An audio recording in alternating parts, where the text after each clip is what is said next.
अस्सलामुअलैकुम friends, welcome to mentor अलीशे। इस video में हम डिस्कस करने जा रहे हैं कि use case diagram in UML. इस टॉपिक को मैं एग्जांपल के साथ एक्सप्लेन करूंगी ताकि आप इसको और इस टॉपिक को अच्छे तरीके से समझ सको, ठीक है।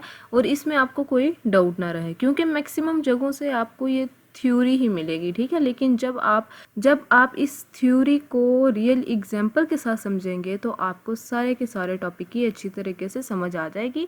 इस वीडियो से पहले मैंने यूएमएल की वीडियो बना दी है, अगर आप लोगों ने नहीं देखी है तो आप उसे ज़रूर देखें। और अगर आप मेरे चैनल पर नए हैं तो मेरे चैनल को जल्द से जल्द सब्सक्राइब करें। तो बढ़ते हैं आज के लेक्चर की तरफ। What is use case diagram? Use case diagram model the behaviour of a system. इस लाइन का हमारे पास क्या मतलब है? अब अगर यूज़ केस डायग्राम की बात करें तो यूज़ केस हमारे पास जो कि यूएमएल है, यूनिफाइड मॉडलिंग लैंग्वेज है, इसको हम लोग सिस्टम को डिज़ाइन करने की कोशिश करते हैं। तो ये यूज़ केस डायग्राम जो है वो बिहेवियर ऑफ द सिस्टम जो है, यहाँ पे हमारे पास क्या है, बिहेवियर ऑफ द सिस्टम जो है इसके करने के काम आता है, ठीक है, कि हमारे सिस्टम का बिहेव क्या है, ठीक है। तो हम लोग यहाँ पे क्या करते हैं कि स्ट्रक्चर को डिज़ाइन नहीं कर रहे हैं, ठीक है, हम इधर सिस्टम के बिहेवियर की बात कर रहे हैं, ठीक है। स्ट्रक्चर डिज़ाइन जो है वो अलहदा बात है, लेकिन हम लोग यहाँ पे क्या कह रहे हैं कि हम लोग सिस्टम के बिहेवियर को अच्छे तरीके से देखते हैं, ठीक है। और देखेंगे कि हमारे सिस्टम का बिहेवियर कैसा होगा, इसमें कौन कौन सी फंक्शनैलिटीज़ होंगी, ठीक है। फंक्शनैलिटीज़ को यूज़ करके इन सारी चीज़ों को हम ब्लूप्रिंट हम लोग क्रिएट करते हैं। थ्योरी में यही लिखा है कि बिहेवियर ऑफ द सिस्टम, यहाँ पे बिहेवियर ऑफ द सिस्टम, इसका मॉडल बनाना, इसका ब्लूप्रिंट निकालना है, ठीक है। नेक्स्ट लाइन में हमारे पास क्या कह रहे हैं, use to illustrate the functional requirements of the system and its interaction with external agents actors. इसका क्या मतलब है? तो इसमें हम लोग क्या कह रहे हैं, फंक्शनल रिक्वायरमेंट्स जो है हमारे पास सिस्टम में क्या क्या चीज़ें कर सकते हो, ऐप को डिज़ाइन कर रहे हो, कोई वेबसाइट बना रहे हो, तो क्या आप इन चीज़ों में मल्टीपल फंक्शनैलिटीज़ को डाल सकते हो। और इन फंक्शनैलिटीज़ को कौन यूज़ करेगा? एजेंट्स या एक्टर्स। यहाँ पे जो हमारे पास एजेंट्स या एक्टर्स हैं वो जो हम लोग उसको फंक्शनैलिटीज़ प्रोवाइड करते हैं उन्हें यूज़ करता है, ठीक है।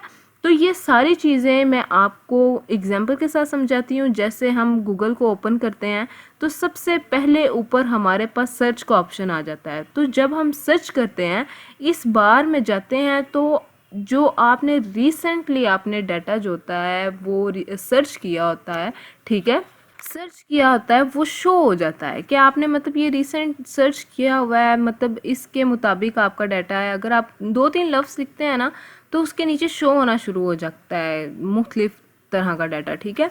तो क्या है वो, जब हम उसको सर्च कर लेते हैं, ठीक है, तो हमारे पास नया पेज ओपन हो जाता है। उसके अंदर हमारे पास all images, videos, books, news वगैरह ये सारे ऊपर आ जाते हैं। अब हमारी वो मर्ज़ी होती है कि हमने इनमें से कौन सी चीज़ जो है, कौन सा पेज जो है उसको हम लोगों ने क्लिक करना है और हमें किस किस चीज़ की ज़रूरत है।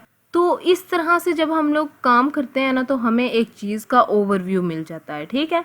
नेक्स्ट लाइन के हमारे पास a use case diagram gives as a high level of a system. क्या करता है ये, हमारे पास हाई लेवल सिस्टम जो होता है वो हमें प्रोवाइड करता है without going into implementation details. मतलब मैंने पहले आपको गूगल की एग्जांपल देख के आपको यही समझाया है कि ये हमें सिर्फ एक ब्लूप्रिंट देता है, एक ओवरव्यू देता है फंक्शनैलिटीज़ को यूज़ करते हुए, ठीक है। तो आए इसकी हम लोग डायग्राम की मदद से समझते हैं कि हमारे पास किस तरह से यूज़ केस डायग्राम यूज़ होता है। यहाँ पे देखें, ये फर्स्टली हमारे पास एक कस्टमर है, ठीक है। अब कस्टमर कोई भी हो वो किस तरह से प्रोसेस करेगा? सबसे पहले जब हमारे पास यहाँ पे उसका मेन प्रोसेस आ गया तो उसने उनको सब प्रोसेस मतलब हम लोग बैंक में कोई अकाउंट ओपन करवाते हैं तो हम लोग क्या करते हैं, वो जो होता है बैंक यूज़र जो होता है वो जाता है अपना अकाउंट खुलवाने के लिए, तो उसका मेन प्रोसेस शुरू हो जाता है और फिर जो मेन प्रोसेस होता है वो आगे से सब प्रोसेसेस में डिवाइड हो जाते हैं, ठीक है। तो यहाँ पे हमारे पास लफ्ज़ नज़र आ रहा है, इसका क्या मतलब है कि एक्सटेंड फंक्शन होता क्या है और ये यूज़ किस लिए होता है। ठीक है, एक्सटेंड फंक्शन क्या होता है कि हमारे पास यूज़ केस है, एक फंक्शनैलिटी है, तो इस फंक्शनैलिटी में कुछ एक्स्ट्रा ऑप्शन आपको मिल जाते हैं। ठीक है, मेन प्रोसेस में मतलब समझने के अब एक्स्ट्रा ऑप्शन क्या मिलेंगे। मेन प्रोसेस में हम लोगों ने जब कहा है कि एक कस्टमर ने अपना, एक यूज़र ने एक बैंक अकाउंट मतलब उसने खुलवाना है, तो उसके पास डिफरेंट ऑप्शंस हो जाते हैं। मतलब आप सिर्फ चेक के ज़रिए आप अपना विड्रॉ डिपॉजिट करवाना चाहते हैं या फिर कोई एटीएम भी लेना चाहते हैं, इन दोनों में से हमें जब ऑप्शन मिल रहे हैं तो इसमें से हम कोई भी काम करें या ना करें वो हमारी मर्ज़ी है। तो जो एक्स्ट्रा चीज़ हमें दे दी जाएगी वो हमारे पास एक्सटेंड हो जाएगा। ठीक है, उसके बाद हमारे पास यहाँ पे एक इंक्लूड आ जाता है। इंक्लूड अब देखना है कि इंक्लूड क्या होता है कि आप गूगल पे लॉगिन करते हैं, जीमेल पे लॉगिन करके ऐप्स को यूज़ करते हो, तो ये प्रोसेस जो होता है ना डिफरेंट डिफरेंट ऐप्स को यूज़ करना, तो ये हमारे पास क्या हो जाता है, इंक्लूड। ठीक है, यहाँ पे भी इंक्लूड हमारे पास यही होगा। ठीक है, उम्मीद करती हूँ कि आपको यूज़ केस डायग्राम की समझ आ गई होगी। अगर आपको किसी भी पॉइंट की समझ नहीं आई है तो मुझे कमेंट बॉक्स में मैसेज करके आप पूछ सकते हैं। तो मिलते हैं नेक्स्ट वीडियो में।